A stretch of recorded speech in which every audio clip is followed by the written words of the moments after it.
আজকের প্রোগ্রামের মূল উদ্দেশ্য এবং লক্ষ্য হচ্ছে বাংলাদেশে অত্যাচারিত হিন্দুদের পাশে দাঁড়ানোর জন্য আজকের এই অনুষ্ঠান। আই রিপিট এগেইন, বাংলাদেশে অত্যাচারিত সংখ্যালঘুদের পাশে দাঁড়ানোর জন্য আজকের এই অনুষ্ঠান। আমরা কলকাতার মাটিতে বসে, অর্থাৎ বাংলাদেশ থেকে 55-60 কিলোমিটারের মধ্যে বসে আজকে অনুষ্ঠান করছি এবং এই তাগিদের জন্য অনুষ্ঠান করছি যে যা হয়েছে এনাফ হয়েছে, যেটা হচ্ছে সেটা ভয়াবহ হচ্ছে। আর যদি এই পরিণতিকে নিয়ন্ত্রণ না করা যায় তাহলে আগামী দিনে ভয়াবহ পরিণতি তৈরি হতে পারে বাংলাদেশে। ভয়াবহতার মাত্রা সীমা ছাড়াতে পারে। কারণ আমাদের কাছে যে সমস্ত ফুটেজগুলো আসছে, সাধারণ মানুষ, আম জনতার কাছে সেগুলো আমরা বিভিন্ন কারণের জন্য ক্লিয়ার করে দেখাতে পারি না। যে ভয়াবহতা, নির্মমতা, বর্বরতা, নৃশংসতা প্রতি মুহূর্তে বাংলাদেশে ঘটছে, আজ থেকে ঠিক 1.5 বছর আগে আমার মনে আছে এই প্যানেল গেস্টরাই অনেকে ছিলেন। আপনার আমাদের দর্শক পরিবর্তন হয়নি, এই দর্শকই ছিলেন। তাদের সামনে আমরা বারবার করে বলেছিলাম যে হাসিনার সরকারের পতন এবং ইউনূসকে এনে কাঠপুতুলের মতো বাংলাদেশের চেয়ারে বসিয়ে দেওয়া, বাংলাদেশের অন্তর্বর্তীকালীন সরকারের প্রধান হিসাবে বসিয়ে দেওয়ার পেছনে শুধুমাত্র একটা কারণ নয়, এর পেছনে অনেক কারণ আছে। এবং এই যে ধ্বংসের দিনের শুরু হলো, এটা থামবে না। একদিন নয়, দুদিন নয়, মাসের পর মাস। আমি আবার রিপিট করছি এখানকার সিনিয়র অ্যাঙ্কার হিসাবে, এই হাল্লাবোল দীর্ঘদিন করার সুবাদে এপিসোডের পর এপিসোড আমরা মতামত নিয়েছি শুধুমাত্র ভারতীয় রাজনীতিবিদ, বিশ্লেষক, আলোচকদের, কূটনৈতিক বিশ্লেষকদের সঙ্গে নিয়ে নয়। আমরা সরাসরি লাইভে ধরেছি বাংলাদেশের রিপ্রেজেন্টেটিভকে। আপনাদের মনে থাকবে আমরা তাদের থেকে এটুকু নিশ্চিত করতে চেয়েছি যে বাংলাদেশে যে সংখ্যালঘুরা রয়েছে তারা আগামী দিনে সুরক্ষিত নিরাপত্তার সঙ্গে থাকবে। তো আমরা তাদের কাছ থেকে এটা কনফার্ম করতে চেয়েছি, তাদের থেকে নিশ্চিত করতে চেয়েছি যে বাংলাদেশের সুস্থিতি আসবে তো, ফিরে শান্তি ফিরে আসবে তো। ধর্মের নামে যেভাবে বাংলাদেশকে সন্ত্রাসীরা গ্রাস করে নিচ্ছে এবং তাদের সফট টার্গেট পয়েন্ট হচ্ছে হিন্দুরা, এইভাবে যারা নিজেদের অস্তিত্ব রক্ষার চেষ্টা করছে বাংলাদেশের মাটিতে, তাদের দাপাদাপি, তাদের অনিয়ন্ত্রিত আস্ফালন ঠিক থাকবে তো? দেখুন, গত 2024-এর আগস্ট মানে 8তম মাস, 8ম মাস, আর আজকে হচ্ছে ডিসেম্বরের 24 তারিখ রাতে আমি অনুষ্ঠান করছি। মানে 1 বছর 4 মাস আগে আমরা যা বলেছিলাম, 1 ইঞ্চি তার মধ্যে আমরা ভুল বলিনি। 1 ইঞ্চি আমরা ভুল বলিনি। কারণ আশঙ্কা, শঙ্কা, দ্বিধা, দ্বন্দ্ব, সংশয় আজকে বাস্তবের মাটিতে সম্পূর্ণভাবে বাস্তবায়িত হচ্ছে বাংলাদেশে। একটা ছবি দেখবেন, চমকে যাবেন। আমি প্যানেল গেস্টদেরও বলছি, আপনাদেরও বলছি, পাকিস্তানে বসে ভারতকে হুমকি দিচ্ছে একজন পাকিস্তানি, যে হচ্ছে মুসলিম লীগ থেকে বিলং করে, মুসলিম লীগের নেতা কামরান সঈদ ইসমানি। প্যানেল শুরু করার আগে, গেস্ট পরিচয় করার আগে একবার ছবিটা দেখাই। দেখুন, আমার কাছে সব থেকে বেশি এই ছবি আজকে ভয়াবহ মনে হয়েছে। মনে তো একবার ছবিটা দেখে নিন, বলতে সুবিধা হবে। দেখুন টিভি স্ক্রিনে, সবাইকে বলছি ফুল স্ক্রিনে একবার দেখাই আমরা ছবিটা, মানুষ দেখুক। পাকিস্তানের মাটিতে বসে প্রেস কনফারেন্স করছে মুসলিম লীগের নেতা কামরান সঈদ ইসমানি। তার পাশে পাকিস্তানের পতাকা, তার মুসলিম লীগের পতাকা এবং পাশে বাংলাদেশের পতাকা। তার মানে এখন এই মুহূর্তে সব থেকে বড় প্রশ্ন, বাংলাদেশ কি 1971-এ অর্জিত স্বাধীনতা হারিয়ে ফেলেছে? বাংলাদেশ কি এখন পরাধীন? পাকিস্তানের কাছে বাংলাদেশ কি পরাধীন? আমাদের প্রশ্ন। আজকে আমাদের সঙ্গে বাংলাদেশের রিপ্রেজেন্টেটিভ রয়েছেন, তিনি আজকে বলবেন যে বাংলাদেশ পরাধীন। আমি জানতে চাই আপনাদের কাছে, বাংলাদেশের মানুষের কাছে, হিন্দু সংখ্যালঘুদের উপর যে অত্যাচার হচ্ছে, ভারতের 7 সিস্টার্সকে ছিনিয়ে নেওয়ার যে হুমকি দিচ্ছেন, আচ্ছা আপনারা প্রস্তুত তো ঠিকঠাক মতো প্রস্তুত? ভারতের সঙ্গে লড়াই করতে চান? ভারতকে হারাতে চান? ভারতের পূর্বাঞ্চলকে পর্যদস্ত করতে চান?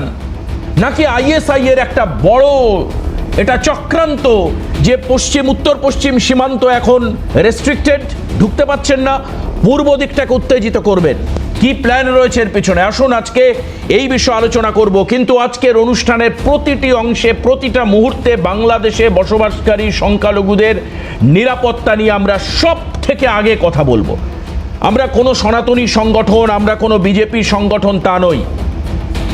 আমি একজন হিন্দু, আমরা একজন হিন্দু, অথবা একজন আমরা ভারতীয়, সর্বোপরি আমাদের পরিচয়। আমাদের এখানে হিন্দু মুসলিম সহাবস্থান করে। আমাদের এখানে একটি নতুন রাজনৈতিক দল তৈরি করে এই মাটিতে দাঁড়িয়ে বাবরি মসজিদ তৈরি করবার কথা বলে। আমরা সংযমে থাকি, আমরা শৃঙ্খলতার গণ্ডিকে ছাড়িয়ে চলে যাই না। চিন্তা করা যায় যেভাবে দীপু চন্দ্র দাসকে কোনো রকম কোনো মানে এভিডেন্স ছাড়া, পুলিশ বলছে, আমার কাছে পুলিশের 5টা-6টা প্রেস ব্রিফ আছে, বলছে যে না, তার বিরুদ্ধে কোনো প্রমাণ এখনো পর্যন্ত পাওয়া যায়নি। কিসের ভিত্তিতে একজন নিরীহ মানুষকে পিটিয়ে, জ্বালিয়ে, খুন করে, পুড়িয়ে, থেতলে মারা হলো? জবাব দিতে পারবেন আজকে বাংলাদেশের মৌলবাদীরা, উচ্ছৃঙ্খল মৌলবাদীরা জবাব দিতে পারবেন যে কেন একটা শান্তিপূর্ণ দেশকে আপনারা অশান্ত করছেন? আপনাদের হাতে আছে তো বাংলাদেশ, স্বাধীন আছেন আপনারা। প্রশ্ন আপনাদের কাছে। আসুন এখন আমাদের সঙ্গে একদম আমি পরিচয় করে দিই যারা আজকে আমাদের সঙ্গে রয়েছেন। আনোয়ার হোসেন, আন্তর্জাতিক সম্পর্ক বিশেষজ্ঞ, বাংলাদেশ থেকে আমাদের সঙ্গে রয়েছেন। আনোয়ার সাহেবের সঙ্গে আমার নানা করে এটা নিয়ে হয়তো 10 নম্বর প্যানেল হতে পারে। আমি ভিডিও ফুটেজ দেখছিলাম, একাধিকবার আনোয়ার আমাদের সামনে বসেছেন। আমি ঠিক যে প্রশ্নগুলো কিছুক্ষণ আগে করছিলাম আনোয়ারের সামনে, গত বছর এক বছর 4 মাস আগে আমরা একই প্রশ্ন করেছিলাম। বাংলাদেশ নিরাপদ তো, স্বাধীন আছে তো বাংলাদেশ আদতে, নাকি অন্য কারোর হাতে চলে গেছে বাংলাদেশ? দ্বিতীয়ত যারা রয়েছেন আমাদের সঙ্গে, মণিকাঞ্চন পাল আমাদের কলকাতা স্টুডিওতে বিজেপি মুখপাত্র, আমাদের সঙ্গে রয়েছেন ভারতের কূটনৈতিক বিশেষজ্ঞ শুভাশিস ব্যানার্জি, আলোচক বিশ্লেষক ও রাজনৈতিক বিশ্লেষক অধ্যাপক আজিজুল বিশ্বাস। আমি প্রত্যেককে আমার দৃঢ় অন্তঃকরণে স্বাগত জানাই। মাথায় রাখবেন, আমাদের মধ্যে যারা রয়েছেন তাদের ধর্ম আলাদা হতে পারে, দল আলাদা হতে পারে, মতাদর্শ আলাদা হতে পারে, প্রত্যেকের আলাদা হতে পারে। আমাদের ক্যামেরা পার্সন সুবীর রয়েছে, ওর মতাদর্শ আলাদা হতে পারে, ওর ধ্যান ধারণা আলাদা হতে পারে, কিন্তু at the end of the day আমরা সবাই হচ্ছে ভারতীয়। আমরা ভারতের সুষ্ঠু সংস্কৃতি এবং ঐক্যের কথা আজও এখনো বলছি। আমি জানি না আগামী দিনে কি হবে, কারণ আমি শঙ্কাপন্ন, আমি শঙ্কিত, আমি আতঙ্কিত, আমি সন্দিগ্ধবান এই জায়গায় দাঁড়িয়ে। আসুন আলোচনা করি। প্রথম চলে যাব আনোয়ার সাহেবের কাছে। আনোয়ার, আপনার কাছে আমার প্রথম প্রশ্ন, বাংলাদেশে যা ঘটছে এটা তো 1 বছর 4 মাস আগে শুরু হয়েছিল, কেন নিয়ন্ত্রণ করা গেল না? কেন আজও হিন্দু বাড়ি জ্বলছে? কেন আজও দীপু চন্দ্রকে পিটিয়ে থেতলে খুন করা হচ্ছে? আইন ব্যবস্থা থোতামুখ ভোঁতা করে বসে আছে। আনোয়ার জি, সুপ্রিয় সঞ্চালক, ধন্যবাদ আপনাকে আমাকে সংযুক্ত করার জন্য। পাশাপাশি আমার সহ আলোচক বৃন্দ, বিশেষ করে মণিকাঞ্চন দা এখানে আছেন, নতুন আরো কয়েকজন আলোচক আছেন, সবাইকে আমি আমার ব্যক্তিগত পক্ষ থেকে শুভেচ্ছা অভিনন্দন জানাচ্ছি। আর আসলে যে কোনো ইনসিডেন্টই, সঞ্চালক আপনি যা বলছিলেন একটু আগে, যে কোনো খারাপ ইনসিডেন্টই আমাদের জন্য অনেক বেশি বেদনাদায়ক, অনেক বেশি কষ্টকর। একজন মানুষ হিসেবে আসলে আমরা আগে মানুষ, তারপরে অন্য কিছু। যদি আমরা মানুষ না হতে পারি তাহলে কিন্তু আসলে আমাদের কোনো কিছু আর থাকছে না। সেজন্য আমি একটু আপনাদেরকে, যেমন দীপু চন্দ্র দাসের কথা আপনি বলছিলেন, এই বিষয়টা থেকে আমি একটু আলোকপাত করতে চাই। এই বিষয়টা আমি একটু থরো স্টাডি করেছি, আমি কথা বলেছি, পুলিশের বিভিন্ন বিভাগের সাথে কথা বলেছি। সেখানে আসলে মৌলবাদের সাথে কোনো সম্পর্ক এখানে নেই। এখানে বিষয়টা হচ্ছে যে এই ভদ্রলোক জনৈক যে দীপু চন্দ্র দাস, তিনি একটি কারখানায় চাকরি করেন, একটি ফ্যাক্টরিতে জব করেন। তার সাথে তার কলেজদের কিছু সমস্যা ছিল, সেই সমস্যাগুলোকে তারা ভিন্ন খাতে তারা নেয়ার জন্য তার উপর কিছু ব্লেম দিয়েছে। আসলে এখানে কোনো ব্লাসফেমি ছিল না, ধর্ম অবমাননা ছিল না, অথবা মুসলমান হিন্দু সমস্যা ছিল না। এখানে কোনো সাম্প্রদায়িক সম্প্রীতির অভাব ব্লেম দিয়েছে আনোয়ার বাবু, কি ব্লেম দিয়েছে? কি ব্লেমে লোকে থেতলে মারলো? কি ব্লেম আমাকে বোঝান, কি ব্লেম দিয়েছিল? হ্যাঁ, তাকে ব্লেম দিয়েছে সে মুসলমানদের ধর্ম অবমাননা করেছে। আসলে এরকম কোনো কিছু এখানে ঘটেনি। তাহলে লোকটা মরলো কেন? তাহলে এখন বিষয়টা হচ্ছে যে আমরা যখন অফিস কলিগ থাকি, নবীর নামে স্লোগান দিয়ে আমি তো নবীর কর্মকাণ্ডে বা তার বাণীতে যেটুকু পড়েছি, আমি কোরআন পড়িনি, যেটুকু পড়েছি, উনি তো থেতলে মারার কথা কোনো ছত্রে কোনো অংশে বলেননি। কেন করলো? কারা করলো? আমি আপনার সাথে সম্পূর্ণ একমত। নবী তো শান্তির কথা বলেছেন আমি যা শুনেছি। আমি মাইকেল এইচ হার্টের দ্য 100 একটি বই পড়েছিলাম। সেখানে মাইকেল এইচ হার্ট পৃথিবীর 100 মনীষীর তালিকা করেছিল যেখানে মোহাম্মদ রাসূলুল্লাহ সাল্লাল্লাহু আলাইহি ওয়াসাল্লামকে নাম্বার 1 করেছিল, তাকে সাংবাদিকরা কোশ্চেন করেছিল যে আপনি কেন মুসলমানদের নবীকে নাম্বার 1 বলেছেন। তিনি বলেছেন আমাকে এমন একজন মানুষ দেখাও যে পারিবারিক, অর্থনৈতিক, সামাজিক, সাম্প্রদায়িক প্রত্যেকটি ক্ষেত্রে নাম্বার 1 এমন একজন মানুষ দেখাও।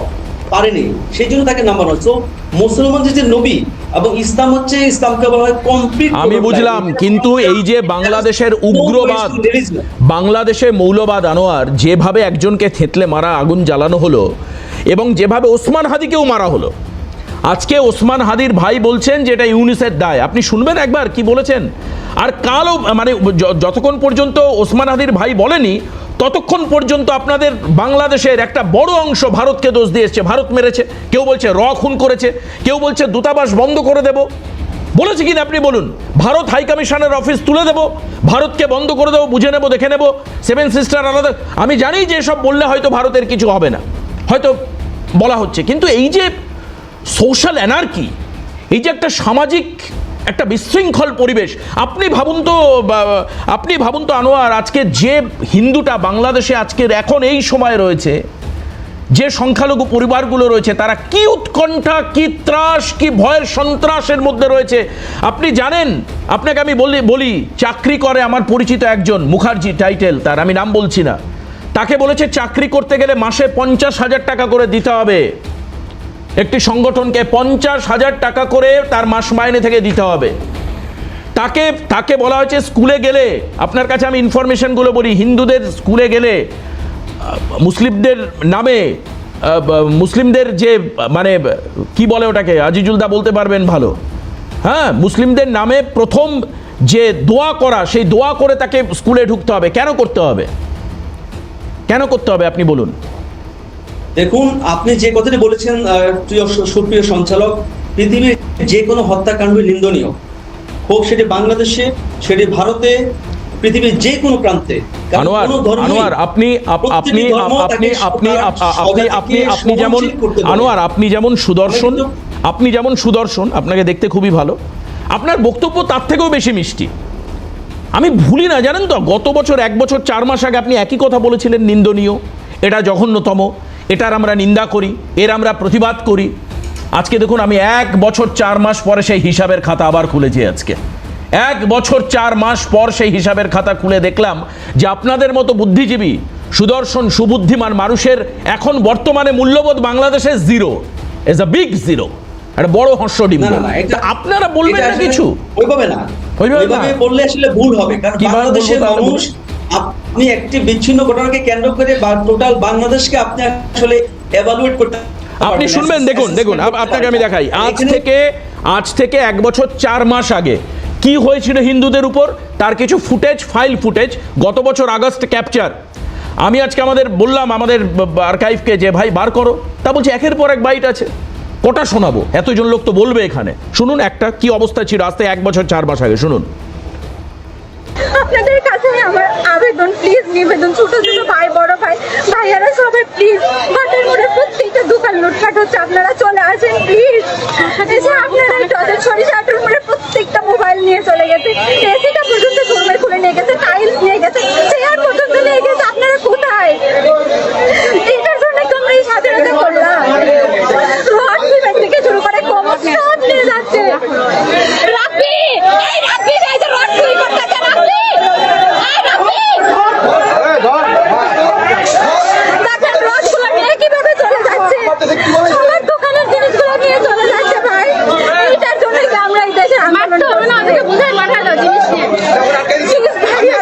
যারা আমরা আন্দোলনে ছিলাম, আমার ছোট ছোট ভাই বোনরা, প্লিজ বন্ধের আছে দোকানে ভাই, আপনারা নেমে যান না প্লিজ। আমার দোকানের চলে যাচ্ছে, চোখের সামনে এসিগুলো খুলে নিয়ে যাচ্ছে, ফ্রিজগুলো খুলে নিয়ে যাচ্ছে। আপনারা কোথায়? প্লিজ আসেন। বাটার মোড়ের অবস্থা, সরিষাটি মোড়ের অবস্থা খুব খারাপ। আমরা 100 জনকে ছাত্র নাই, আমরা যদি দলে দলে আমরা নেমে আন্দোলন করতে পারি, আমরা কি 200 জন ছাত্র প্রোটেস্ট করতে পারি না?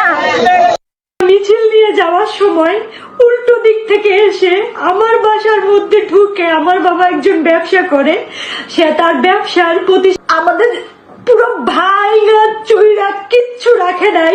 আমার কাকাকে খুঁজতেছিল, আমার ভাইকে খুঁজতেছিল, মানে এরা কোথায়। আমার মা বাই ফ্যান বলেন, খাবার জলের জগ বলেন, একটা গ্লাস বলেন, কিচ্ছু রাখে। বাবারে মারছে, বাবার গায়ে হাত দিছে।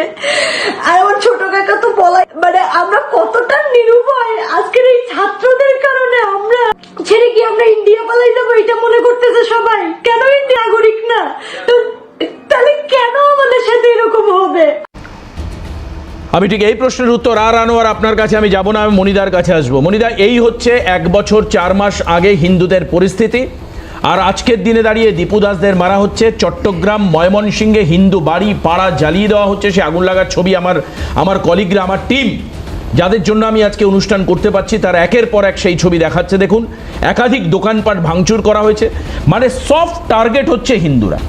আমার কথা হচ্ছে যে যারা এখন এক্সিস্ট করছে বাংলাদেশের মাটিতে, তাদের কি অবস্থা, তাদের নিরাপত্তা, আমি আর কি বলবো, এই নিরাপত্তা এই সরকার দিতে পারবে না, এটা খুব পরিষ্কার হয়ে গেছে।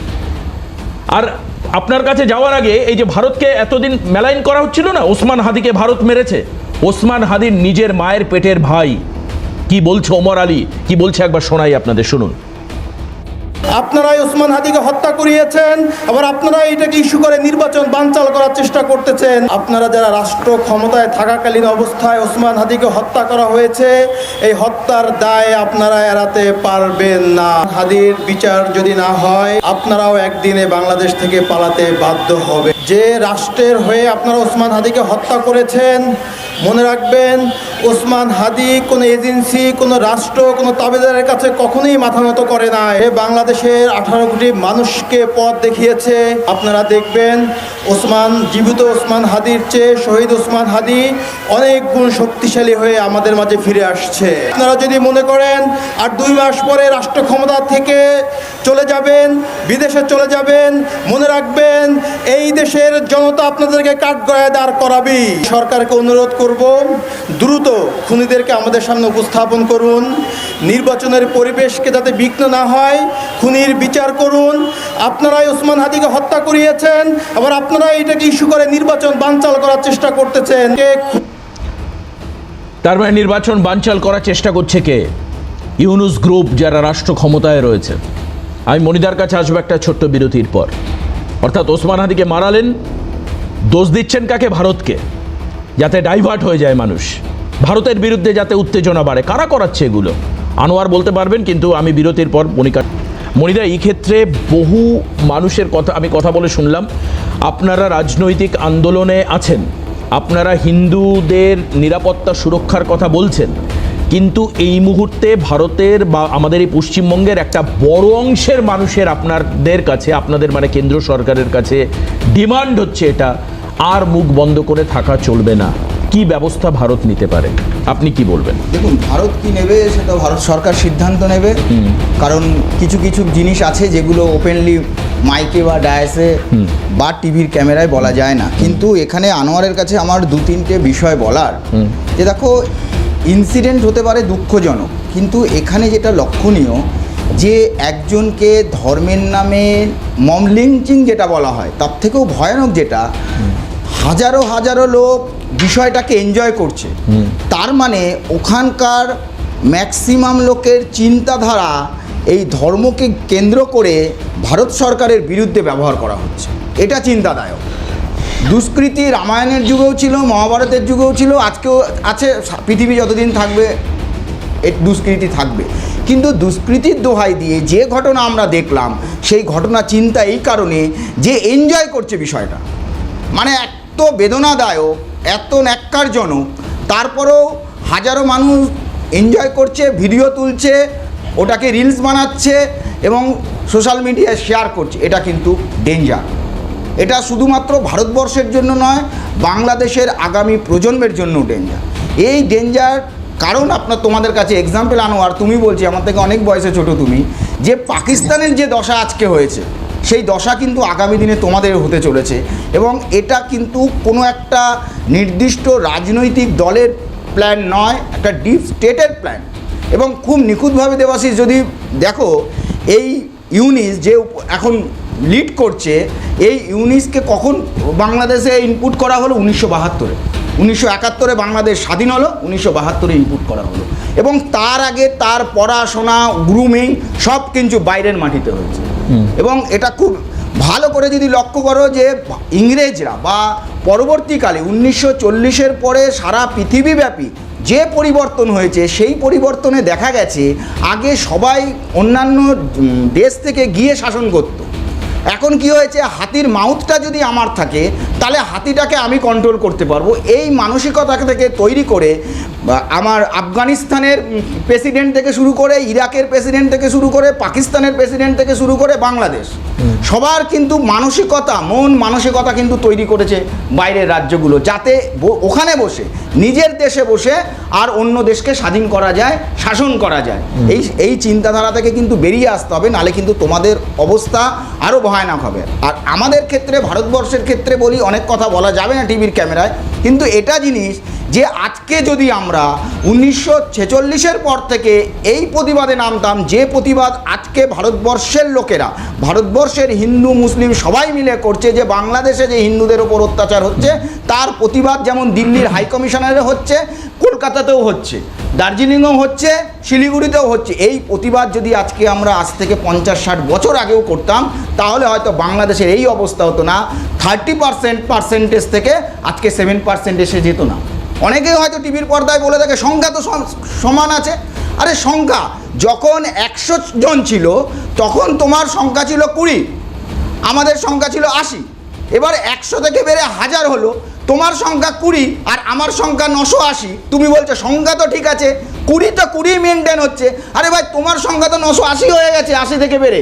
এই যে একটা গোঁড়ামি, এই গোঁড়ামি থেকে বেরিয়ে আসতে হবে। ভারতবর্ষের মুসলিমদেরও বলতে হবে টিভির ক্যামেরায় দাঁড়িয়ে যে ধর্ম আগে নয়, দেশ আগে। এই চ্যানেলে আমি অনেককে প্রশ্ন করেছি, আগে বলুন ধর্ম না আগে দেশ আগে, সে প্রশ্ন এড়িয়ে গেছে। ধর্ম আগে না দেশ আগে? আগে দেশ। আমার কাছে আগে দেশ, কারণ সারা পৃথিবীতে 50টার বেশি মুসলিম দেশ থাকলেও হিন্দু দেশ কিন্তু একটাই। তো সুতরাং একজন হিন্দু হিসাবে আমি বলছি আমার দেশ আগে, ধর্ম পরে, কিন্তু মুসলিমদেরকেও এটা বলতে হবে। আর এটা মনে করিয়ে দিতে চাই শুধু তত্ত্বের খাতিরে, স্বাধীন অখণ্ড ভারতবর্ষে শেষ যে ইলেকশন, জেনারেল ইলেকশন হয়েছিল 1946-এ, সেই 1946-এর 94% মুসলিম, কিন্তু মুসলিম লীগকে সাপোর্ট করেছিল, কংগ্রেসকে নয়। 94% মুসলিম কি চলে গেছে বাংলাদেশে? যায়নি। তারাই হচ্ছে বাংলাদেশের শক্তি, ভারতবর্ষে নিহত আছে। এই শক্তিকে, এই যে ভারতবর্ষের মধ্যে তারা যে শক্তিটাকে রেখেছে, এই শক্তি থেকেও বেরিয়ে আসতে হবে। আমি শেষ কথা বলতে চাই যে 2 দিন আগে যেদিন হাদির মৃত্যু হলো, তার পরের দিন বাংলার একটি লিডিং নিউজ পেপার সেখানে হেডলাইন করছে হাদির মৃত্যু নিয়ে। প্রথম পেজে হাদির মৃত্যুর 3টে খবর, দীপুর মৃত্যু, ভেতরের পেজে ছোট্ট একটা খবর। এই যে আমি বললাম না 94% মুসলিম লীগের সাপোর্টার কি বাংলাদেশে চলে গেছে, 1947-এর পরে যায়নি, তার প্রমাণ হচ্ছে এটা। এখান থেকে ভারতবর্ষের হিন্দুদের বুঝতে হবে যে ঘরের শত্রু বিভীষণ, এই ঘরের শত্রু বিভীষণকে যদি আমরা না রক্ষা করতে পারি, তাহলে কিন্তু ভারতবর্ষকে রক্ষা করা যাবে না, পশ্চিমবাংলাকে বাংলাদেশ হতে বাঁচানো যাবে না। কারণ আমরা বড় বড় ইনসিডেন্ট দেখছি। আজকে রাজ্যের শাসক দলের একজন বিধায়ক বলছে রাম মুসলমান ছিল। আরে কলিজায় দম থাকে তো অন্য ধর্মকে নিয়ে বল, মনুস্মৃতি পুরাচ্ছ, অন্য ধর্মের গীতা পড়াও। ধর্ম যদি খারাপ হয় তোমার কাছে, ধর্ম যদি আফিম হয় তোমার কাছে, রাজনৈতিক ধর্মই চলে গেল। এই যার কথা বলছেন তিনি কখন বলেছেন এটা নিয়ে অনেক সময় প্রশ্ন তোলেন। আমি সেখানে যাচ্ছি না। আমি এই যে বাংলাদেশের যে ইউথ কমিউনিটি, যারা বলা হচ্ছে ইনকিলাব মঞ্চ বা বিভিন্ন মঞ্চ বা আগস্টের লড়ুয়া বা আগস্টের আন্দোলনের যারা পথিকৃৎ, তাদের বিরুদ্ধে আনোয়ার অভিযোগ আছে যে তারা নাকি কয়েকদিনের মধ্যে কোটি কোটি টাকা কামিয়ে ফেলেছে। মানুষ বলছেন আমরা ভুল করেছি আগস্ট আন্দোলনে হাত মিলিয়ে সবাই মিলে একসঙ্গে। এটা তো একা জামাত করেনি, একা বিএনপি করেনি, একা তো বাংলাদেশের করেনি, সবাই মিলে আওয়ামী লীগের যে অত্যাচার বা যেটা আপনারা বলেন তার বিরুদ্ধে প্রতিবাদ করে তারপরে যেটা হয়েছে সেটা অত্যন্ত নোংরামো হয়েছে। কোনো একটা সরকার বা রাষ্ট্রপ্রধানকে সরাতে গেলে তার বাড়িতে ঢুকে গিয়ে লুটপাট করতে হয় না। সেটা তো অসভ্যতা, অভব্যতা হয়েছে, সেটা অন্য ব্যাপার। সেটা আপনি আমাদের সঙ্গে গত 1 বছর 4 মাস আগে সহমত হয়েছিলেন। আজকের দিনে দাঁড়িয়ে ছাত্রনেতারা মাথায় বাংলাদেশের পতাকা লাগিয়ে কি বলছেন তারা, একবার শোনাই আপনাদেরকে। ছোট্ট এক্সাম্পল, এরকম 100টা বাইট আছে, একটা শোনাই, শুনুন। ভারতের প্রক্সি সেবা দাসী হাসিনাকে খেলে দিয়েছে। ঠিক একইভাবে ভারতের সকল প্রক্সিকে খেলে দেওয়া হবে, সেভেন সিস্টার খেলে দেওয়া হবে, ইতিহাসের ভারতীয় দর্শনকে খেলে দেওয়া হবে, দিল্লির মিডিয়াকে খেলে দেওয়া হবে। যদি কোনো ফকিন্নি দেশ থাকে সেটা হচ্ছে ভারত। পৃথিবীর মানচিত্রে ভারত হচ্ছে একটা ফকিন্নি দেশ। এরা যেই পাতে খায় সেই পাতেই ভারতের বাজেট যতটুকু, ভারতের বাজেট যতটুকু তার 40 ভাগের 1 ভাগ ওরা বাংলাদেশ থেকে নিয়ে যায়। মানে কি আমরা যদি এটা বন্ধ করে দেই তাহলে ভারত না খেয়ে মারা যাবে। আচ্ছা আজিজুল দা, এটা কি কোনো পার্টিকুলার কোন মানে আনোয়ার এটা শুনলে তো, আনোয়ার কি বলছে? হ্যাঁ আমি শুনেছি। আসলে সত্যি কথা হচ্ছে কবি চণ্ডীদাস তিনি বলেছিলেন সবার আগে মানুষ সত্য, তাহার উপরে নাই। আসলে আমরা আগে মানুষ হতে হবে। আমরা যদি মানুষ না হই তাহলে যে বলছে, তাহলে আপনি স্বীকার করুন যে বলছে সে মানুষ না। তাহলে বলুন ও কি ছাগল পাগল নাকি? তাহলে যে বলছে সে কি মানুষ না? দেখুন আমি তখনই মানুষ যখন আমি মনুষ্যত্ব দিয়ে কাজ করতে পারি। আপনি দেখেন মানুষকে দেখতে মানুষের মতো, ওকে তো মানুষের মতোই লাগছে দেখতে হয়, কিন্তু আমি যেই বক্তব্যগুলো দেখছি সেগুলো নিয়ে আমার কিছু আপত্তি আছে। দেখুন একটা কথা আনোয়ার বলি, এই যে ঘটনা দীপুকে পোড়ানোর ঘটনা, মানুষ ভিডিও ক্যামেরা করেছে, এনজয় করেছে, আটকানোর একটা লোক ছিল না। এ যে বলছে খুবই সবাই এ যে বলছে এই যে সামাজিক পারসেপশন, সোশ্যাল এনার্জির কথা আমরা বলছি, মনুষ্যত্ব থাকে যদি কারো মানুষের ভিতরে যদি সে মনুষ্যত্বের চাষাবাদ করতে পারে তাহলে সেই কখনো একজন মানুষের মৃত্যু থেকে হাসতে পারে না, উল্লাস করতে পারে না। বাংলাদেশে 28 অক্টোবরে এমন ঘটনা আমরা দেখেছি দাদা। আমার প্রশ্ন আনোয়ার, এরা কারা? আমার প্রশ্ন উল্লাস বা আমি গ্রামারে যাচ্ছি না, আমি গ্রামেটিক্যাল সংস্কৃতিতে আমি উদিছি ছায়ানোটে আমি যাচ্ছি না। আমার প্রশ্ন, আমি কোন রকম সংস্কৃতির বাহুল্যতার বাইরে বেরিয়ে বলছি এদেরকে আইডেন্টিফাই তো। এরপরে পুলিশ গ্রেপ্তার করেছে 13 জনকে, আমি জানি 13 বা 16 জনকে গ্রেপ্তার করেছে বাংলাদেশ পুলিশ। কিন্তু আমার কথা এই যে সোশ্যাল এনার্কি, এই যে সমাজের মধ্যে যে পারসেপশন তৈরি করা হচ্ছে, ভারতের বিরুদ্ধে খিস্তি দাও, লোকে হাত উঁচু করে স্লোগান দিচ্ছে, এটা তো ঘরের মধ্যে কোনো মিটিংয়ে হচ্ছে না ব্রাদার, এটা ঘরের মধ্যে কোনো মিটিংয়ে হচ্ছে না, ওপেন জনসভায় হচ্ছে, লোকালয়ে হচ্ছে, বড় বাজারে হচ্ছে, মহল্লায় হচ্ছে। কারা এরা? এই যে 13 জন মানুষকে গ্রেফতার করা হয়েছে, কিন্তু আমাদের কিছু ন্যারেটিভ থেকে বেরিয়ে আসতো, বিশেষ করে গণমাধ্যমে আপনারা যারা আছেন আপনাদের কিন্তু দায়িত্বশীল কথা বলতে হবে। কিরকম? আপনারা কিছু হলে বলে দেন যেটা মৌলবাদীদের কাজ, কিন্তু মৌলবাদীরা করেনি। আপনারা গ্রেফতার কিন্তু 13 জন কেউ মৌলবাদের সাথে সংশ্লিষ্ট না। তারা যে মৌলবাদীরা ওখানে মারতে আসবে, সন্ত্রাস করে সে সন্ত্রাসী। মৌলবাদীদের কাজ কি মারতে আসা? তারা তো ব্রেন ওয়াশ করবে ব্রাদার। হ্যাঁ মনিদা কিছু প্রশ্ন করবেন। আনোয়ার আমি বলতে চাইছি যে ন্যারেটিভের কথা তুমি বলছো, এই ন্যারেটিভ যদি যেদিন দীপু মারা গেল তার পরের দিন যদি বাংলাদেশ সরকারের একজন উপদেষ্টা তার বাড়ি চলে যেত, এই প্রবলেমটা হতো না। যে দে আর সিরিয়াস, কিন্তু 5 দিন লেগে গেল তার বাড়ি যেতে, 5 দিন। আর যখন সোশ্যাল মিডিয়া এবং ভারত থেকেও বলা হলো এই বিষয়গুলো নিয়ে, যখন ভারতবর্ষে প্রতিবাদ শুরু হলো, তার লাগলো সে যদি উইদিন 1 আওয়ার 2 আওয়ার 24 আওয়ার ওর বাড়িতে গিয়ে পৌঁছাতো সরকারি উপদেষ্টা, তাহলে যে তুমি ন্যারেটিভের কথাটা এখন বলছো সেই ন্যারেটিভটা তৈরি হতো না। এই ন্যারেটিভটার দায়িত্ব তো তোমাদের। ওখানে যে সরকার রয়েছে, যে রাজনৈতিক দলরা রয়েছে বা যে মানুষগণ রয়েছে তাদের, সেদিন যদি তার পরের দিন যদি ওখানে গিয়ে যেভাবে এখানে হাজারো লোক আমরা ভিডিওতে দেখছি যে বিষয়টাকে একটা তন্দুরি পুড়িয়ে মারা হচ্ছে, মানুষের তন্দুরি বানানো হচ্ছে, সেটাকে এনজয় করছে, ঠিক তেমনিভাবে সেদিন যদি আরও 10,000 লোক তার বাড়ির সামনে গিয়ে তাকে সহানুভূতি দিত, তাহলে কিন্তু এই ন্যারেটিভ তৈরি হতো না। আমার প্রশ্ন কিন্তু ইন্টারনাল। আমি আজিজুলদার কাছে আসবো। এবং এই যে সবাই বলছেন এটা একটা বিচ্ছিন্ন ঘটনা বা কিছু বা এরকম হয়, এটা কিন্তু পুরো বাংলাদেশের ছবি নয়, তা কিন্তু নয়।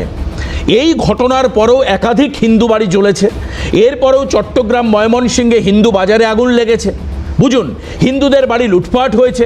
আর অভ্যন্তরীণ গল্প আমার থেকে আনোয়ার অনেক ভালো জানে, কিন্তু বাংলাদেশের মাটিতে বসে বাংলাদেশের বিরুদ্ধে কি কথা বলা যায়? আমি জানি সেই কম্পালশন। আমি উদাহরণ দিলাম না যে আজকে স্কুলে ঢুকলে মুসলিমদের দোয়াত করে ঢুকতে হয়, আমি বললাম না যে হিন্দু কেউ চাকরি করতে গেলে তাকে 50,000 টাকা পার মান্থ তো আসলে হবে না। আমি জানি আপনি জানেন পার্টিকুলার বিষয়ে আপনাকে রিজলভ করে সমস্যার সমাধান করতে হবে। সারা বাংলাদেশের চিত্র যদি বলেন তাহলে এটা ভুল কথা। পার্টিকুলার বিষয় সমাধান করতে করতে 1 বছর 4 মাস কেটে গেল। এই কথাগুলো আমরা 1 বছর 4 মাস কেটে গেল আনোয়ার সমাধান করতে করতে। তোমরা বলেছিলে যে এরকম এই আসবে, ইউনূস আসবেন, পুরো শান্তির পরিবেশ হয়ে যাবে, ভোট হবে, মানুষের আবার গণতন্ত্র প্রতিষ্ঠিত হবে, সবকিছু। হিন্দু বিরোধিতা বন্ধ হবে না। পৃথিবীর যে কোনো বিপ্লবের পরে একটা বিশৃঙ্খল পরিবেশ হতে পারে।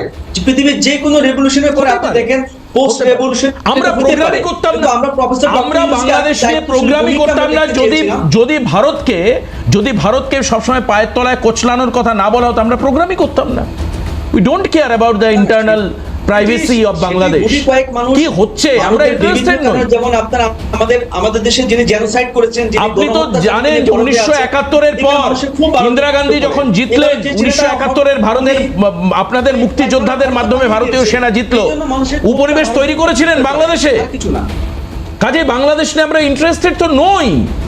আপনারা কিভাবে থাকছেন খাচ্ছেন এটা আপনাদের অভ্যন্তরীণ বিষয়, কিন্তু এই পারসেপশন কারা তৈরি করছে যে হাসিনা হচ্ছে ভারতের দালাল, কারা পারসেপশন তৈরি করছে যে ভারতের ইন্টারেস্ট আছে, ব্যবসা বন্ধ করলে ভারত মরে যাবে, আপনার তাই মনে হয়? Is it true? আমি আসছি এখনো দুজন বক্তা বলেননি ভাই। আনোয়ার প্লিজ একটু, ব্রাদার একটু ওয়েট করুন। এখানে আজিজুলদা প্লিজ, কিভাবে দেখছেন? আসলে আমি প্রথম কথাটা যেটা দিয়ে শুরু করব। আচ্ছা আজিজুলদা প্লিজ একটা মিনিট, আমি একটু মিস করে গেছি। আমার সহকর্মী বলছেন বিরতির একটা সময় হয়েছে, দ্রুত বিরতির পর আজিজুলদাই বলবেন, সঙ্গে থাকুন। আজিজুলদা কি মনে হচ্ছে দেখে বাংলাদেশে? হ্যাঁ, যেটা বলছি এখন, প্রথম কথা হচ্ছে যে সংখ্যালঘুর কোনো ধর্ম বা জাত কিছুই হয় না, আমার ব্যক্তিগত অভিমত এটা। কেন বলছি, এবং আমি ব্যক্তিগতভাবে একটা মানে আমাদের পশ্চিমবঙ্গ রাজ্য শাখার অল ইন্ডিয়া মাইনরিটি অর্গানাইজেশনের আমি কার্যকরী সভাপতি হিসাবে কাজ করছি, এবং এই সম্প্রতি 21 সালে আমরা একটা আমাদের বার্ষিক কনফারেন্স তোমাদের চ্যানেলও কভার করেছে, সেই খবর আর কি। আমরা যেটা করি সেটা হচ্ছে ভাষিক, ধর্মীয় এবং যে এথনিক যে সংখ্যালঘু তাদের নিয়ে, এবং এইটা যদি আমি রাষ্ট্রীয় ক্ষেত্রে ভাগ করি তাহলে দেখব বাংলাদেশে যারা সংখ্যালঘু এখানে সংখ্যাগুরু, আর আমাদের দেশে যারা সংখ্যালঘু তারা বাংলাদেশের সংখ্যাগুরু। এবং এই যে দীপু দাসকে যারা ধর্মের দোহাই দিয়ে যারা হত্যা করেছে নৃশংসভাবে, আমরা তীব্র নিন্দা করেছি। তারা কি আদৌ ধর্মকে ভালোবাসে? তারা যদি ধর্মকে ভালোবাসতো তাহলে মনে হয় এটা করতো না। কেন করতো না? এই ভারতবর্ষে যারা ওখানকার সংখ্যাগুরু এখানে সংখ্যালঘু, রিপার্কেশনটা বুঝতে হবে যে বাংলাদেশের দীপু দাস একজন হিন্দু সংখ্যালঘু, সে নিপীড়িত নৃশংসভাবে খুন করা হয়েছে, যার মাপ নেই এবং চরম শাস্তি হওয়া দরকার। তার প্রতিক্রিয়ায় ভারতবর্ষের যে প্রতিক্রিয়া, একই ঘটনা তো এখানে ঘটতে পারে। এখানকার কোনো সংখ্যালঘু যেমন ঘটেওছে, আজকে মিডিয়া কি দেখাবে সেটা মিডিয়ার ব্যাপার। এই 14 তারিখে ডিসেম্বর মাসে 14 তারিখে বিহারের নওয়াদা থানায় মোহাম্মদ আতাহার হোসেন, তাকে গাছে বেঁধে ধর্মীয় পরিচয়ের ভিত্তিতে তাকে খুন করা হয়েছে। আমি নিজে বলছি না, বিভিন্ন মিডিয়াতে এসছে, কিন্তু ওইভাবে আসেনি। এই ঘটনা রিপার্কেশন বাংলাদেশে কি হয়েছে আমি জানি না, কিন্তু যেটা হয়েছিল আফরাজুলের সময় রাজস্থানে, শম্ভুনাথ তাকে আগুনে কেরোসিন ঢেলে আগুনে পুড়িয়ে তাকে হত্যা করার যে দৃশ্য, সেই দৃশ্য ভিডিওতে সে বন্দি করেছিল এবং সোশ্যাল মিডিয়াতে পোস্ট করেছিল। এই যে সংখ্যালঘুর বিপন্নতা যে কোনো দেশে, পাকিস্তানেও হিন্দুরা সেখানে বিপন্ন হচ্ছে, আমি একটা বড় ক্যানভাসে ব্যাপারটা আনতে চাইছি। কারণ এই ভারতবর্ষকেও আমরা বলছি, অনেক ক্ষেত্রে উঠে আসছে, তথ্য বলছে, ঘটনা বলছে, ফ্যাক্টস বলছে, ভারত কোথাও মব লিঞ্চিংয়ের একটা কেন্দ্র হয়ে যায়নি তো, যেটা বাংলাদেশে হচ্ছে। কিন্তু 40% সংখ্যালঘু আর 9% আমি সংখ্যা তত্ত্বে যাচ্ছি না, আমি ঘটনাগুলো ঘটছে, আমি বড় ক্যানভাসে টানার চেষ্টা করছি। এবং দায়িত্বশীল হতে হবে, এখানকার যারা সংখ্যাগুরু তাদেরকে দায়িত্বশীল হতে হবে, বাংলাদেশের যারা সংখ্যালঘু সংখ্যাগুরু তাদেরকেও দায়িত্ব নিতে হবে, কিন্তু সেই দায়িত্ব নিচ্ছে না। আসলে সেখানে রাজনীতি রয়েছে। এই যে বাংলাদেশের যে রাজনৈতিক যে ঘটনাগুলো ঘটছে তার পিছনে একটা জিনিস বুঝতে হবে, তারা নিজের ইতিহাসটাকেই তারা ভুলে গেছে। 1971 সালে বাংলাদেশ রাষ্ট্রটা তৈরি হলো, সেই রাষ্ট্র গঠনে ভারতবর্ষের যে কি ভূমিকা ছিল, সেই ভূমিকা, যে কৃতজ্ঞতাবোধ, সে তারা ভুলে গেছে। এবং বাংলাদেশ তৈরির যিনি জনক, যিনি প্রধান ভূমিকা পালন করেছেন, আওয়ামী লীগ, আজকের আওয়ামী লীগ অন্যায় করতে পারে, কিন্তু সেই ইতিহাসকে তো ভুলে যাওয়া সম্ভব নয়, সেটা ভুলে যাওয়ার চেষ্টা করছে। মূর্তি ভেঙে এবং ফেলা আমি সবকিছু আমি বলিনি, সবকিছু এবং হয়েছে। বাংলাদেশ সেদিন সবাই মুজিবুর রহমানের পিছনে থেকে তারা মুক্তিযুদ্ধে সামিল হয়েছিল তাই নয়, রাজাকার বাহিনী ছিল। আজকের প্রেক্ষাপট যদি দেখো, সেখানে জামাতে ইসলামী থেকে শুরু করে যারা সেদিন পাকিস্তানপন্থী ভূমিকা পালন করেছিল, তারাই আজকে বাংলাদেশে রাজনীতিটাকে কন্ট্রোল করার চেষ্টা করছে কোনো না কোনোভাবে। এই যে পলিটিক্যাল শিফট, যারা মূলত সেদিন বাংলাদেশকে পাকিস্তানের মতো মুসলিম রাষ্ট্র ভাবেনি, মানে পশ্চিম পাকিস্তানকে, তারা পূর্ব পাকিস্তানকে তারা ভেবেছিল পশ্চিমবাংলায় একটা হিন্দু সংস্কৃতি বা বাঙালি সংস্কৃতির ধারক বাহক, ওই বাংলা সংস্কৃতিকে তারা ঘৃণা করত। 1952 সালের ভাষা আন্দোলন তার প্রমাণ। সেই জায়গা থেকে যদি আমি বলি, বাংলাদেশে যা কিছু ঘটছে, তার আত্মপরিচয়কে নিজেরাই তারা ভুলে যাচ্ছে। কারণ ভাষিক জাতীয়তাবাদ, ধর্মীয় জাতীয়তাবাদকে পরাজিত করে মোহাম্মদ আলী জিন্নার গালে থাপ্পড় মেরেছিল এই বাঙালিরা, তাদের ভাষিক আত্মপরিচয়কে শ্রেষ্ঠত্বের জায়গায় নিয়ে এসে তারা ভুলে গিয়ে আজকে ধর্মকে প্রাধান্য দিচ্ছে, এবং যার ফলে তারা নিজেদের তো ক্ষতি করছে অর্থনৈতিক, সামাজিক, রাজনৈতিকভাবে, এবং তাদের নিরাপত্তাগতভাবেও সবচেয়ে বেশি ক্ষতি করছে ভারতবর্ষে যে সমস্ত সংখ্যালঘু মানুষেরা আসে, বিশেষ করে এই বাংলায়, পশ্চিম বাংলায় যে সংখ্যালঘু যারা আছেন, আমি কোনো ধর্মীয় নাম বলি, হিন্দু বলবো না, মুসলমান বলবো না, শুধু সংখ্যালঘু শব্দটা ব্যবহার করব। এই দায়িত্বশীলতা কিন্তু বাংলাদেশের সংখ্যাগুরু মুসলমানদের নিতে হবে, না হলে ভারতীয় উপমহাদেশে যে সাম্প্রদায়িক হানাহানির পরিবেশ তৈরি হয়েছে, এর ফল কিন্তু ভারতকেও বহন করতে হবে, বাংলাদেশকে আরো বেশি করে বহন করতে হবে। এই বোধটা যদি বড় ক্যানভাসে না এনে আমরা যদি শুধুমাত্র দীপু দাসকে নিয়ে আলোচনা করি, শুধুমাত্র আফরাজুলকে নিয়ে কথা বলি, বা শুধুমাত্র মোহাম্মদ এই আতাহার হোসেনকে নিয়ে কথা বলি, তাহলে সেইটা ভুল হবে। ফ্যাক্টসগুলো আনতে হবে, সংখ্যাতত্ত্ব আনতে হবে। বিগত 10-15 বছরে কিভাবে অসহিষ্ণুতা এই ভারতীয় উপমহাদেশকে গ্রাস করেছে, এবং ধর্মীয় উন্মাদনা মানুষের মানবতাবাদকে খেয়ে নিয়েছে। এই জায়গাটা অসাধারণ ব্যাখ্যা করেছেন আজিজুলদা। অবশ্যই তার পেশাগত জায়গায় ইতিহাসের শিক্ষক, তিনি ইতিহাসকে টানবেন, ইতিহাস বিড়ম্বনার কথা বলবেন, ইতিহাসকে ভুলে যাওয়ার ইতিহাস বলবেন, সবই বাস্তব। কিন্তু এই যে বলছেন না যে আমি সংখ্যালঘু শব্দটা ব্যবহার করব, ঠিক আজিজুলদা একদম ঠিক ব্যবহার করেছেন। সংখ্যালঘু শব্দটা ব্যবহার করেছেন উনি নিউট্রাল ফ্রেজে, না হিন্দু না মুসলিম, কারণ বাংলাদেশে হিন্দুরা সংখ্যালঘু, আমাদের এখানে মুসলিমরা সংখ্যালঘু। কিন্তু কি অদ্ভুত ঘটনাক্রম দেখুন, বাস্তবতা দেখুন, সেটা কি? এই সংখ্যালঘু নিপীড়নের মধ্যে বাংলাদেশে হুড় করে হিন্দুর সংখ্যা কমে গেছে, আর হু করে আমাদের এখানে মুসলিম সংখ্যা বেড়ে গেছে। কি অদ্ভুত! মানে এই যে আজিজুলদা বলছেন, দু জায়গায় সমানভাবে অত্যাচারিত হচ্ছে, কোথাও আফরাজুল, এক লাইন আজিজুলদার ভাষাতেই বলি, এই সংখ্যালঘুর অত্যাচারের ফলে বাংলাদেশে সংখ্যালঘু কমে গেল, কিন্তু ভারতবর্ষের সংখ্যালঘু বেড়ে গেল। কারণ সংখ্যালঘু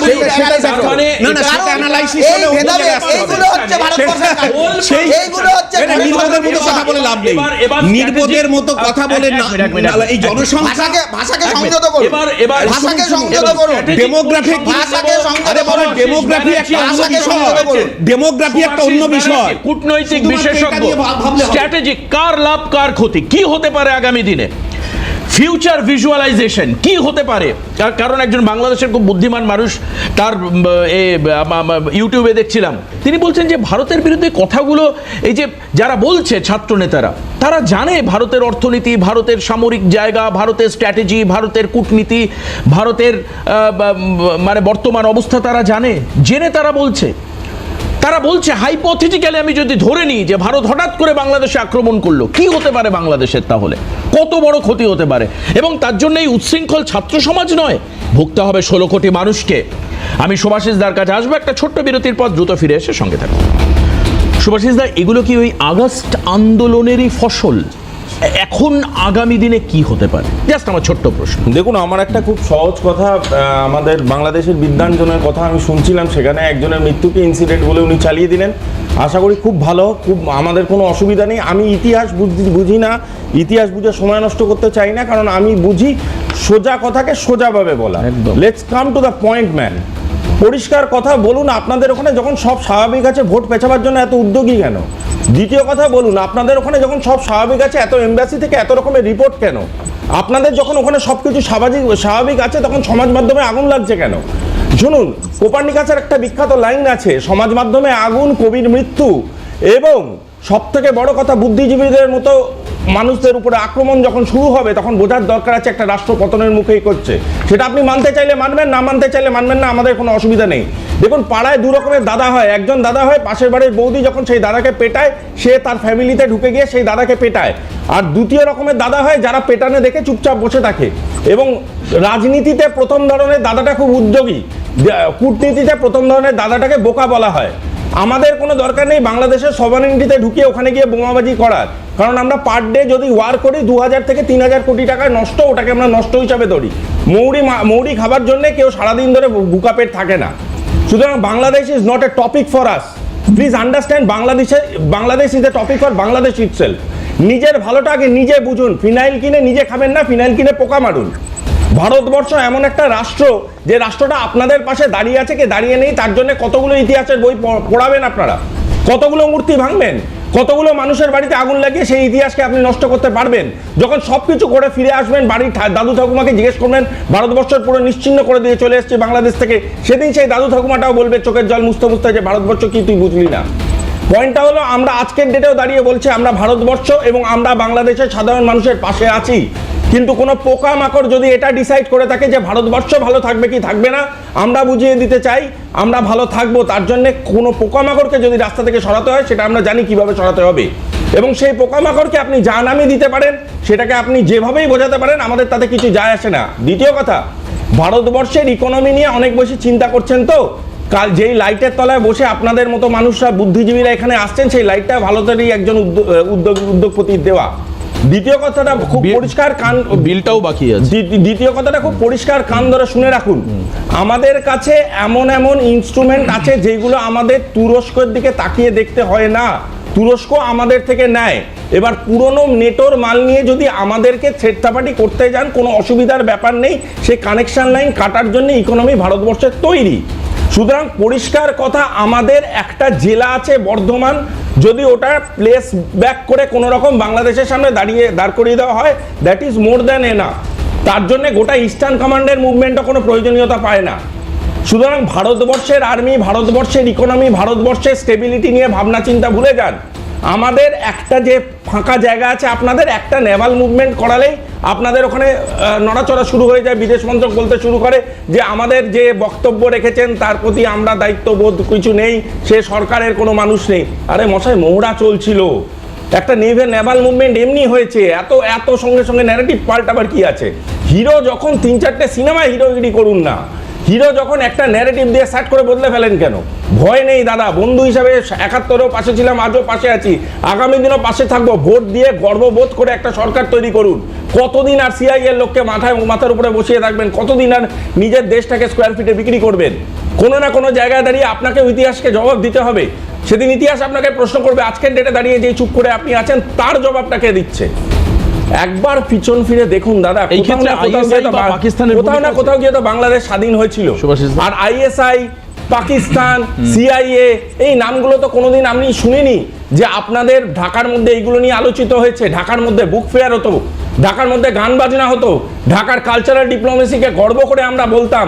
কই, তখন তো কোনোদিন আমরা শুনিনি যে আইএসআই এর হাব করাটা প্রয়োজনীয়। তখন তো কোনোদিন শুনিনি কোনো মানুষকে জ্যান্ত জ্বালিয়ে নারায়ে তাকবীর বলে ভিডিও করাটা প্রয়োজনীয়। আমাদের বাংলাদেশের সেই গর্বের জায়গাটা, সেই ভারতীয় বাঙালিদের সেই গর্বের জায়গাটা ফিরিয়ে দিন, তারপরে এসে কোয়েশ্চেন করবেন, তারপরে এসে আপনাদের দেশের এই যুব নেতা যারা আছে তাদেরকে বলবেন এক লাইনে দাঁড়াতে, তাদেরকে বুঝিয়ে দেবো ইতিহাস কাকে বলে। কিন্তু আজকের ডেটে দাঁড়িয়ে সেই গর্বের জায়গাটা বাংলাদেশের মানুষের, সাধারণ মানুষের কাছে আগে ফিরিয়ে দিন। বাংলাদেশের সাধারণ মানুষের থেকে অনেক বেশি সম্মান, অনেক বেশি আতিথেয়তা, অনেক বেশি ভালোবাসা তাদের মানুষের, তাদের দেশের লিডারদের থেকে ডিজার্ভ করে। ভারতবর্ষ তো অনেক দূরের কথা, নিজের ইতিহাস নিজে লিখুন আগে। আনোয়ার ছোট্ট করে, আমার হাতে সময় থাকবে না, শুধু আনোয়ারই বলতে পারবে, 1 মিনিট জাস্ট, আমি রিকোয়েস্ট। হ্যাঁ, জি, আমি আসলে দাদার বক্তব্য শুনছিলাম, কিন্তু আমি ওনার সাথে দ্বিমত পোষণ করি অনেক ক্ষেত্রে। কারণ তিনি যে আক্রমণাত্মক ভাষায় কথা বলেছেন, তিনি যে গর্বগুলো করছে, আসলে বোকারায় গর্ব করেন। আমাদের গর্ব না করে কিভাবে আমরা এক এক আরেকজনের সাথে বন্ধুত্ব কিভাবে তৈরি করতে পারি, কিভাবে আমরা ব্রিজিং করতে পারি, সেটা হবে আমাদের যারা আলোচনা। আরে দাদা এইসব ব্রিজিং এর কথা বলবেন না দাদা, বাংলাদেশে বসে ভারতের সাথে ব্রিজিং এর কথা বলবেন না, আপনার জীবন বিপন্ন হয়ে যাবে। আরে দাদা বাংলাদেশে বসে ভারতের সাথে ব্রিজিং এর কথা বলবেন না, আপনার জীবন বিপন্ন হয়ে যাবে। দাবি করি আমরা যারা ক্রিটিক্স, আমাদের কাজ হচ্ছে বিল্ডিং, ব্রিজিং করা, ব্রিজিং। আরে ব্রিজিং হবে না, কি করে হবে? একটা ইকোনমিক্যালি ব্যাংকরাপ্ট কান্ট্রি আমরা। অনেক বড় আপনার মিসাইল আছে, আপনার অর্থনীতি, but this is not, that cannot be a point of discussion. The point should be how can we actually make it happen. আমরা how can we actually কি করতে চাইছেন? বন্ধুত্ব করবেন দাদা, বন্ধুত্ব করবেন করতে পারি, কিভাবে দাদা বন্ধুত্ব করবেন বলুন না, কিভাবে হিন্দু মুসলিম দাঙ্গা রোধ করতে পারি। আরে হিন্দু মুসলিম তো আমি মুসলমান কথাটা একবারও ব্যবহার করলাম, হিন্দু কথাটা একবারও ব্যবহার করলাম। এর বাইরে আরে দাদা আপনি তো আইআর এর লোক, আইআর কথা বলুন না, হিন্দু মুসলিম কথাটা কাছে আইআর আরো ইন্টেন্সিফাই হবে। এইজন্য আমি বিশ্বাস করতে চাই আমরা মানুষ হিন্দু মুসলিম কথা ব্যবহার করা হয়নি, কিন্তু আমার ডিসকাশনে হিন্দু মুসলিম আসেনি দাদা, দাসত্ব নয়। আমি বলি না, মানুষ ভুল করছেন। দেখুন আজকে আপনি ব্রিজটা তৈরি করুন, তবে দাদা আপনি আনারুল্লাহ আপনি ব্রিজটা তৈরি করুন, শুনুন না, প্রতিবেশী আমরা পাবো। শুনুন না, আপনি ব্রিজটা দাদা আপনি ব্রিজটা তৈরি করুন, আমরা ব্রিজ করার ইট বালি সিমেন্ট সব দেব, কিন্তু দিনের সাথে একটা কথা মনে রাখবেন, এই ব্রিজটা যেন কোনোভাবে জামাত উড়িয়ে না দেয়। আপনি যখন ব্রিজের গল্প বলছেন আপনার সুরক্ষাটা আপনি বুঝুন, ওদের কলকাতায় এসে আমাকে ক্ষতি করা সম্ভব না। আপনি ঠিক থাকবেন কিনা, আপনার ধর্ম গালাগালি দেওয়া আমাদের এখন আজকে শেষ করতে হবে। আবারও আরেকবার আমি বলে দিই, বাংলাদেশের একটা অংশের মানুষ এই ব্রিজিং বা শান্তি বা পিস ডেভেলপমেন্ট চাইলেও আজকে সেটা হয়তো করা সম্ভব নয়, কারণ আজকে ওই হাড়ের মধ্যে, হাড়ে যে মর্যা তাতে ঘুম ধরেছে, এবং এই ঘুমটা রিয়ালাইজ করতে হয়তো বাংলাদেশের মানুষের এতটা সময় লেগেছে। এটা যদি এখন অ্যাম্পিউট না করা যায়, অংশটাকে বাদ দেওয়া যদি না যায়, আগামী দিনে একটা দুর্বল স্কেলিটনের উপর বাংলাদেশ যাবে একদম পরিষ্কার। কারণ নিজেদের আগে আপনার আয়নার সামনে দাঁড়িয়ে দেখুন যে কোন কোন দিকে আমরা স্বনির্ভর, যুদ্ধাস্ত্রে, অর্থনীতিতে, উৎপাদনে কোন জায়গাটায় স্বনির্ভর, যে যেখানে দাঁড়িয়ে আপনারা ভারতের সঙ্গে সম্মুখ সমরে বা টক্করে যেতে পারেন বা ভারত বিরোধিতা করতে পারেন। ভারত বিরোধিতা আপনাদের দিয়ে করানো হচ্ছে কারোর বৃহৎ স্বার্থের জন্য। ডিপ স্টেটের কথাও এই ক্ষেত্রে উঠে এসছে, মাথায় রাখবেন। আজকে এখানে শেষ করব, অবশ্যই পরবর্তীতে সময় পেলে আবারও আমরা এই বাংলাদেশ ইস্যুতে আলোচনা করব। আজকে এখানে শেষ করব, সবাই ভালো থাকবেন, গেস্টদেরকে অনেক ধন্যবাদ, আপনাদের নমস্কার।